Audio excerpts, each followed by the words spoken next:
প্রায় 3 ঘন্টা ধরে এই জায়গায় আমি অপেক্ষা করব।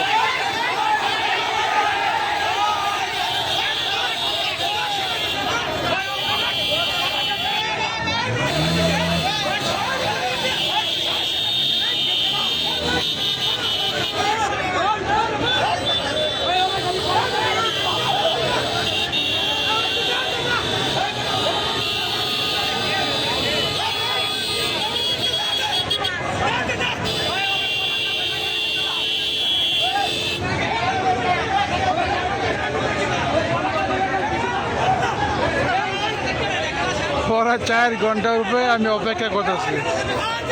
3:30টার সময় দাঁড়াইছি, এখন বাজে 7:45। আরও কয় ঘন্টা লাগতে পারে তা জানি না, আল্লাহ পাক ভালো জানে। তেল পামো না আমি তো মাওনা চৌরাস্তায় ফেসে গেলাম। আল্লাহ পাক ভালো জানে তেল পামো কিনা। হাজার লোক। মাদারল্যান্ড 24 মাতৃভূমি বিশ্ব সংবাদ 24 ঘন্টা।